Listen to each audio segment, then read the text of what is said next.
दोस्तों, आज की कहानी है। पापा जी, मैं भी आपकी बेटी हूँ। हमारे साथ ऐसा क्यों कर रहे हो? कहानी पसंद आए तो वीडियो को लाइक एवं सब्सक्राइब जरूर करना। अवनी जहाँ तेज तर्रार और स्मार्ट थी, वहीं निम्मो शांत व सहनशील। अवनी उसकी सहनशीलता का पूरा फायदा उठाती थी, मगर एक दिन कॉलेज में पासा पलट गया और फिर कॉलेज जैसे आते ही निम्मो ने अपना बैग जोर से पटका तो सरला समझ गई कि जरूर आज फिर कॉलेज में कुछ ऐसा वैसा घटित हुआ। क्या हुआ? सरला ने पूछा। अवनी अवनी पता नहीं यह जिन्न मुझे कब छोड़ेगा। निम्मो गुस्सा में बड़बड़ाई। लेकिन हुआ क्या है? सरला ने फिर पूछा। वही जो आज तक होता आया है, हमारी तुलना। और क्या? मुझे मैम ने एनुअल फंक्शन में होने वाले रैप शो स्टॉपर बनने में आउटिंग कर दिया, निम्मो ने बताया। अरे, कल तक तो तुम्ही शो स्टॉपर थी। पिछले 10 दिनों में तुम लगातार प्रैक्टिस कर रही हो। तुम्हारी तो कॉस्ट्यूम फिर फाइनल हो चुकी थी। फिर अचानक ऐसा क्या हुआ? सरला ने आश्चर्य से पूछा। आज जब फाइनल रिहर्सल हो रहा था तो अचानक अवनी ने रैप पर आकर कहा कि मैं बताती हूँ तुम्हें कैसे वर्क पर करना चाहिए। फिर उसने रैप पर वर्क करके दिखाया तो प्रिंसिपल मैम को बहुत पसंद आया।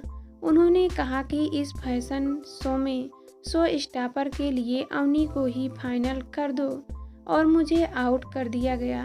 निम्मो ने मुंह सिकुड़ते हुए कॉलेज का सारा घटनाक्रम कह सुनाया। यह तो दुनिया की बहुत पुरानी रीत है। लोग दो बहनों में तुलना करते ही हैं। कहते हुए सरला ने उसे सहज करने की कोशिश की। लेकिन क्यों? मैं हूँ और अवनी हम दोनों अलग हैं। फिर लोग क्यों हमें एक दूसरे से जोड़कर रखते हैं? मैं खुद के जैसी ही रहना चाहती हूँ, किसी और के जैसी नहीं बनना चाहती। निम्मो आवेश में आ गई। निम्मो के अपने तर्क थे और वे अपनी जगह सही भी थे, मगर सरला जानती थी कि अपने आप को ही बदला जा सकता है, दुनिया को नहीं। वह रसोई में जाकर निम्मो के लिए खाना गर्म करने लगी। खाना खाकर निम्मो सो गई। सरला भी वहीं लेटी धीरे धीरे उसके बालों में हाथ फेरती रही। इसके साथ ही कई पुरानी बातें भी जेहन में घूमने लगी। अवनी सरला के भाई रवि की बेटी है और निम्मो से केवल 4 दिन ही बड़ी है। दोनों बहनों ने एक साथ एक ही स्कूल में पहला कदम रखा था। दोनों को एक ही स्कूल में एडमिशन दिलाया गया था ताकि दोनों को एक दूसरे का साथ मिल सके और उन्हें वहाँ अकेलापन न खले। साथ ही होमवर्क आदि में भी मदद मिल सके। मगर दो जनों में तुलना करना लोगों का स्वभाव होता है, तब तो और भी ज़्यादा जब उनका आपस में कोई नज़दीकी संबंध हो। सबसे पहले उनकी स्कूल टीचर्स ने दोनों बहनों की आपस में तुलना करनी शुरू की। कभी उनकी मार्क्स को लेकर तो कभी उनकी क्लास में परफॉर्मेंस को लेकर, कभी स्पोर्ट में उनके प्रदर्शन की तुलना होती तो कभी हेल्थ और हाइट को आपस में कंपेयर किया जाता। निम्मो अक्सर हर बात में अवनी से 19 ही रहती। सब उनसे अवनी का उदाहरण देते और कमतरी का एहसास कराते। सुनकर निम्मो बुझ जाती। सरला को पहली बार बेटी के दर्द का एहसास उस दिन हुआ था जब वह केजी क्लास में पढ़ती थी। निम्मो ने एक दिन स्कूल से आते ही कहा था, मुझे नहीं पढ़ना इस स्कूल में। यह स्कूल अच्छा नहीं है। यहाँ सब अवनी को ही प्यार करते हैं, मुझे कोई प्यार नहीं करता। सरला ने पूछने पर निम्मो ने बताया, आज क्लास में टीचर ने ड्राइंग बनवाई थी। मेरी सीट देखकर मैडम ने कहा कि अवनी की सीट देखो कितनी सफाई से ड्रा की है। इसे कहते हैं ड्राइंग। कुछ सीखो अपनी बहन से। और निम्मो फिर रोने लगी। सरला के लिए यह बड़ी मुश्किल घड़ी थी। एक तरफ बेटी थी और दूसरी तरफ भतीजी। धर्म संकट में फंसी सरला को कोई उपाय नहीं सूझ रहा था। रोती हुई निम्मो को सीने से लगाने के अलावा उसके पास कोई और उपाय भी न था। अवनी जहाँ स्वभाव में तेज तर्रार और स्मार्ट थी, वहीं निम्मो शांत और सहनशील। अवनी उसकी सहनशीलता का पूरा फायदा उठाती थी। वह अक्सर निम्मो पर हावी हो जाती और कई बार तो अपना होमवर्क भी निम्मो से करवा लेती थी। धीरे धीरे अवनी के खुद से बेहतर होने का भाव निम्मो के भीतर जड़ें जमाने लगा। वह स्कूल में तो अवनी का विरोध नहीं कर पाती थी, मगर घर आकर रोने लगती थी। अवनी के सामने निम्मो का व्यक्तित्व दबने लगा। अवनी निम्मो के लिए उस बरगद के पेड़ जैसी हो गई थी, जिसके नीचे निम्मो पनप नहीं पा रही थी। सरला उसे बहुत समझाया करती थी कि इस दुनिया में कोई भी व्यक्ति परफेक्ट नहीं होता। हर किसी में कोई ना कोई कमी होती ही है, लेकिन वे लोग बहुत बहादुर होते हैं जो उसे स्वीकार कर लेते हैं, और वे तो बिरले ही होते हैं जो उस पर विजय पा लेते हैं। वे भी कुछ काम नहीं होते जो अपनी कमियों के साथ जीना सीख लेते हैं। मगर निम्मो का बालमन शायद अभी इन बातों को समझने के लिए परिपक्व नहीं था। एक दिन निम्मो स्कूल से आई और आते ही घर में बने मंदिर में हाथ जोड़ने लगी। सरला को बड़ा आश्चर्य हुआ। उसने पूछा, आज हमारी निम्मो क्या मांग रही है? कुदरत से।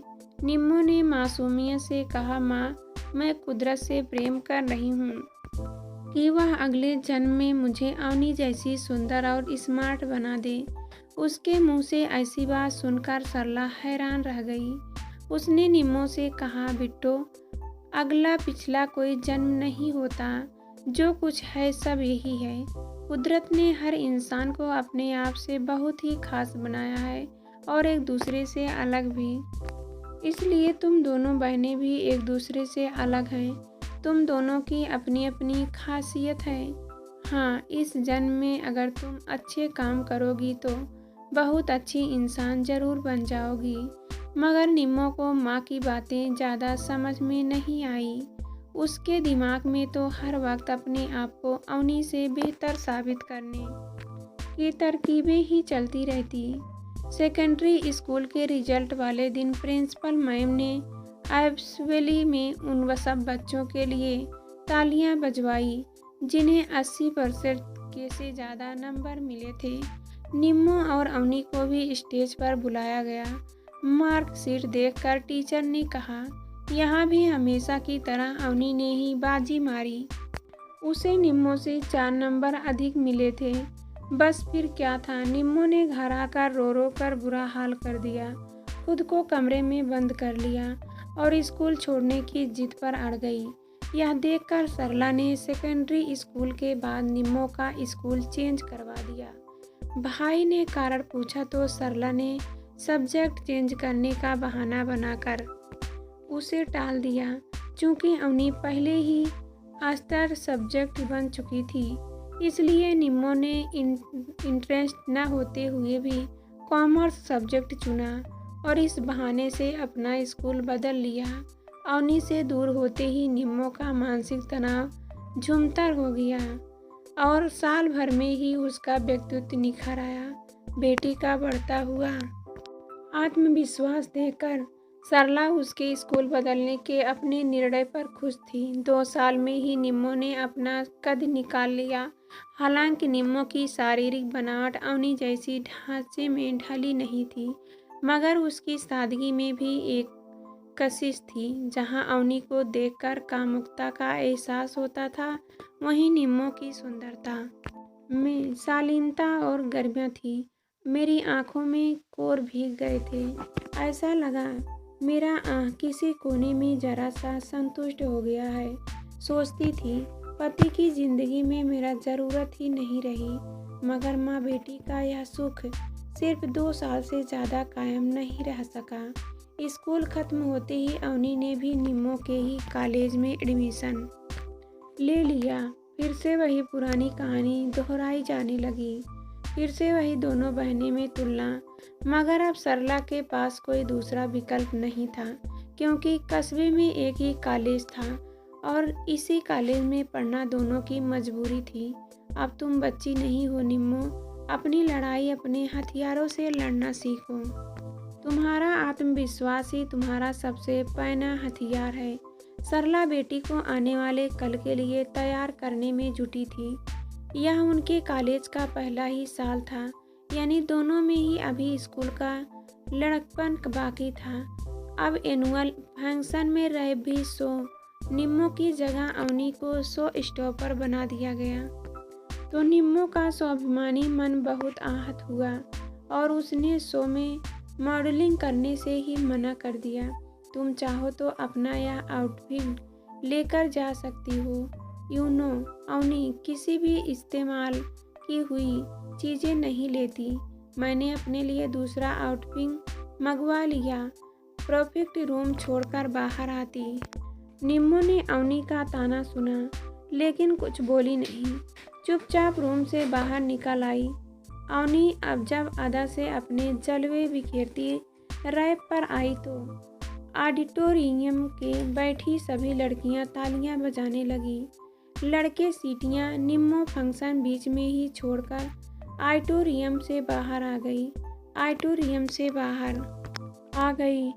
ऑडिटोरियम से बाहर निकलती निम्मो के कदमों की दृढ़ता और चाल का आत्मविश्वास बता रहा था कि उसके मन के भीतर चल रहे संघर्ष को विराम लग गया है। विचारों की उफनती नदी में डगमगाती नाव निर्णय के तट पर आ गई है तो निम्मो ने इस बात को स्वीकार कर लिया था कि तुलना करना मानव स्वभाव मात्र है।